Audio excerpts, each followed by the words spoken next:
இந்த சந்திரா கொடுக்கா.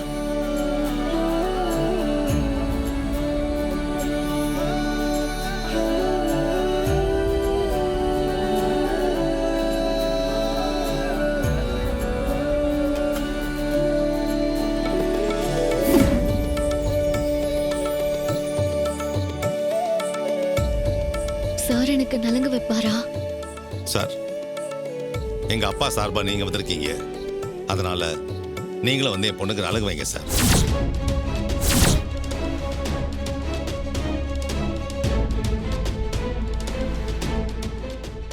என்ன இது புது பழக்கம்? குடும்பத்துக்கு சம்பந்தமே இல்லாதவரை போய் நம்ம பொண்ணுக்கு நலங்கு வைக்க சொல்றீங்க? அவர் ஒன்றும் சம்பந்தம் இல்லாதவர் இல்லம்மா, அவர் ஒன்றும் அண்ணியம் இல்லை. நம்ம ரேவதியோட கம்பெனில எம்டியா இருக்காரு. அவரும் ஒரு விதத்துல நமக்கு மாப்பிள்ளை மாதிரி தானே.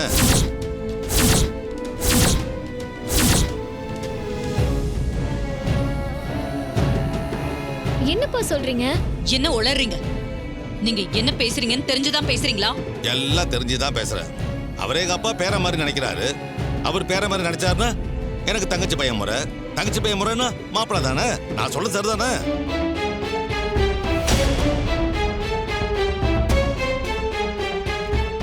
அப்போ எனக்கு இவர் என்ன முறைப்பா? எனக்கு மாமா முறைனா உனக்கு மச்சான் முறை. போதும், வாய் மூடுங்க.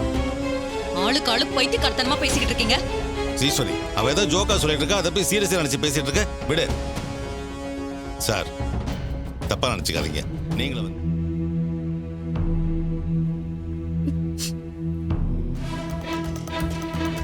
சார். வாங்க கார்த்தி, வணக்கம். வணக்கம் சார். என்ன சார், இது முக்கியமான விஷயம் வர சொன்னீங்க? ஆமா கார்த்தி, அந்த ரெட்டை பத்தி முக்கியமான குழு ஒன்று கிடைச்சிருக்கு. என்ன சார்? இந்த வார்டில் இருக்கிற ஒரு பொண்ணுக்கு 3 மாசத்துக்கு முன்னாடி ஆக்சிடென்ட் நடந்திருக்கு. அதுல அந்த பொண்ணு கோமா ஸ்டேஜுக்கு போயிட்டா. அப்பப்ப ஞாபகம் வந்துட்டு போகுது. இவங்களுக்கும் அவனுக்கும் என்ன சார் சம்பந்தம்? சம்பந்தம் இருக்கு கார்த்தி. இந்த பொண்ணும் அந்த ரெட்டால பாதிக்கப்பட்டிருக்கா. எப்படியாவது அவனை பிடிச்சு கொடுக்கணும்னு அவனுக்கு தெரியாம அவனோட போட்டோ எடுத்துக்கிட்டு போலீஸ் ஸ்டேஷனுக்கு கம்ப்ளைண்ட் கொடுக்க கிளம்பியிருக்கா. ஆனா இந்த விஷயம் எப்படியோ ரெட்டுக்கு தெரிஞ்சு இவளை ஆக்சிடென்ட் பண்ணிட்டு போயிட்டான். இந்த பொண்ணு ஒருத்திக்கு தான் ரெட்டு எப்படி இருப்பான்னு தெரியும் கார்த்தி. நான் உங்களை பார்க்கலாமா? தாராளமா பார்க்கலாம், வாங்க.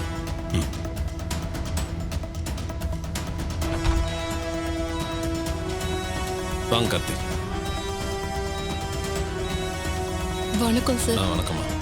மீனாட்சி அம்மா, சார் தான் அந்த ரெட்டு விஷயத்துல நமக்கு ஹெல்ப் பண்ண போறவரு. வணக்கம் தம்பி.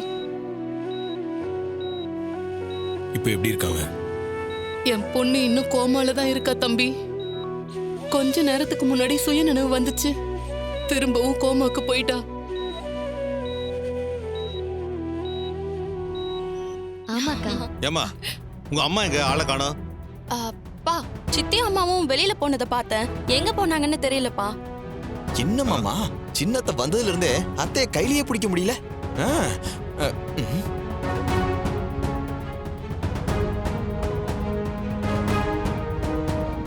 என்ன மாப்ள, அத்தை, நான் இல்லாதப்போ என்ன பத்தி ஏதோ பேசிக்கிட்டு இருக்கீங்க போல. நான் ஒண்ணும் தப்பா சொல்லல அத்தை. நீ எங்க ஆளையே காணது கேட்டேன், மாப்பிள்ளை பதில் சொல்லிட்டு இருந்தார், அவ்வளவுதான். தேங்க்ஸ் மாமா. துணி எடுக்க போயிருந்தீங்களா? யாருக்குமா? வேற யாருக்கு? உனக்கு தான். கூரப்புடவை வாங்கிட்டு வந்திருக்கோம். என்ன? எனக்கா? என்ன சொல்றீங்க சித்தி? உன் கல்யாணத்துக்காக நம்ம வீட்ல இன்னைக்கு சின்னதா ஒரு பூஜை பண்றோம், அதுக்காக தான்.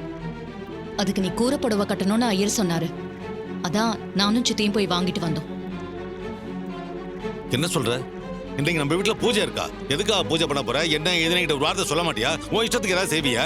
சொன்னா என்ன நடக்கும்னு எனக்கு தெரியும்ல, அதான் சொல்லல. இன்னைக்கு 3 மணிக்கு இந்த கல்யாணம் நல்லபடியா நடக்கணும்னு பூஜை வச்சிருக்கேன். பூஜை முடியவும் மாப்பிள்ளை தான் ரேவதி கழுத்துல மாலை போட போறாரு. ஆனா இதுக்கு முன்னாடி ரேவதி கல்யாணத்துக்கு கூட இந்த மாதிரி பூஜை எதுவும் பண்ணலையேம்மா.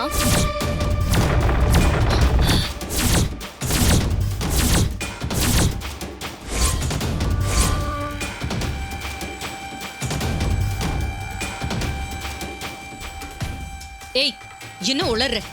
ரேவதி கல்யாணம் இல்ல, ஓம் கல்யாணம். அததான் நீ மாத்தி சொல்ற. ஆமாம்மா, அவசரத்துல பாய் தவறி வந்துருச்சு. அம்மா, நாங்க சொன்னதெல்லாம் ஞாபகம் இருக்குல்ல? இருக்கு சார். ஆ மா நீங்க பயப்படாதீங்க. பயந்தீங்கன்னா அவனை பிடிக்க முடியாதுமா. புரியுது தம்பி. ஆனாலும் அவன் ரொம்ப மோசமானவன், அதான் பயமா இருக்கு. மா நீங்க பயப்படாதீங்க. நான் இருக்கேன், போலீஸ் இருக்காங்க. நீங்க அவங்க கிட்ட இந்த பணத்தை வாங்கினதுக்கு அப்புறம் இந்த போனை அவங்க கிட்ட கொடுத்துருங்க. சரிங்க தம்பி, நீங்க சொல்ற மாதிரி நான் செய்யறேன்.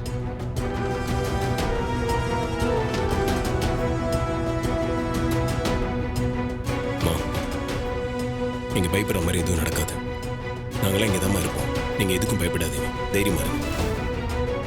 சுத்தி நாங்கெல்லாம் இருக்கோமா, நீங்க பயப்படாதீங்க, புரியுதா? ஒரு நிமிஷம் சார். ம். சொல்லுங்க. சகல, உங்ககிட்ட ஒரு முக்கியமான விஷயம் சொல்லப்பா. என்ன விஷயம்? எப்பா, ரேவதிக்கும் அந்த டூப்ளிகேட்டுக்கும் கல்யாணம் நடக்கணும்னு அத்தை ஏதோ பூஜை பண்றாங்களாப்பா திரும்பவும். என்ன பூஜை? அது என்னன்னு தெரியல சகல. ஆனா பூஜை 3 மணில இருந்து 4 மணிக்குள்ள பண்ணணும்னு சும்மா வெறுப்பேத்திக்கிட்டு இருக்காங்க. அதுல ஏதோ இந்த டுபாக்கூர் ரேவதி கழுத்துல மாலை போடணுமாப்பா. அட என்ன சகல, இந்த அத்தை வேற சும்மா இல்லாம அந்த பூஜை இந்த பூஜைன்னு ஊர்ல இல்லாத பூஜையெல்லாம் பண்ணிக்கிட்டு இருக்காங்கப்பா. சகல, உனக்கு ஃபோன் பண்ணது இந்த விஷயத்த சொல்றதுக்காக இல்ல. இன்னைக்கு 3 மணிக்கு பூஜை இருக்குது, நீ தான் ரேவதி கழுத்துல மாலை போடணும்னு அத்தை அவ்வளவு தூரம் சொல்றாங்க. ஆனா இந்த டூப்ளிகேட் ஏதோ ஒரு முக்கியமான வேலை இருக்கு, எங்க கிளம்பி போயிட்டாப்பா அவன். அப்படியா? சகல, நீ யோசிக்கிற மாதிரி தான் நானும் யோசிச்சேன். எதுக்கும் இந்த மேட்டர் உன் காதுல போட்டு வச்சிருந்தா தான் சகல உனக்கு ஃபோன் பண்ணேன். அது என்ன எதுன்னு நீ கொஞ்சம் பாத்துக்க.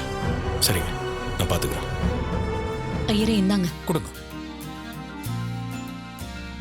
இந்தாங்க.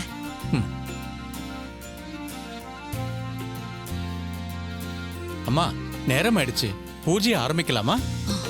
சரிங்க ஐயா, ஆரம்பிக்கலாம். கூரை புடவையை மறந்துட்டேன். சந்திரா, நீ போய் புடவையை எடுத்துட்டு வா போ.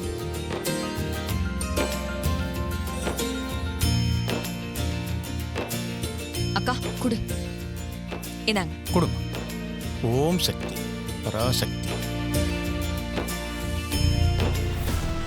மாமா, ரேவதி கல்யாணம் முடியறதுக்குள்ள காசிக்கு போயிட்டு வந்த ஐயாவை விட அத்தை பயங்கரமான பயபக்தி ஆயிருவாங்க போல இருக்க. ஏன் அப்படி சொல்றீங்க? அது ஒண்ணு இல்ல மாமா, தாலி கட்டும் போதுதான் பொண்ணுக்கு கூறப்பட்டு போடவெல்லாம் கொடுப்பாங்க. இதெல்லாம் நான் கேள்விப்பட்டதே இல்லையே மாமா. இப்ப பண்றதெல்லாமே புதுசு புதுசா தானே இருக்கு. தேடி தேடி கண்டுபிடிச்சு ஃப்ராட் பண்றான். அப்பா, எல்லாம் அந்த ஃப்ராடு பையனுக்கு ரேவதி கிடைக்கணும்னு அம்மா என்னென்னமோ பண்றாங்க. பாவம்ப்பா அம்மா. எப்படி இருந்தாலும் உங்க மாப்பிள்ள இதெல்லாம் அசால்ட்டா டீல் பண்ணிடுவாரு. நீ வேறம்மா, மெதுவா பேசு. இந்த ராட்சசை காதுல விழுந்துட போகுது. சுக்லாம் பரதரம் விஷ்ணும் சசிவர்ணம் சதுர்புஜம் பிரசன்னவதனம் தியாயேத் சர்வவிக்னோபசாந்தயே.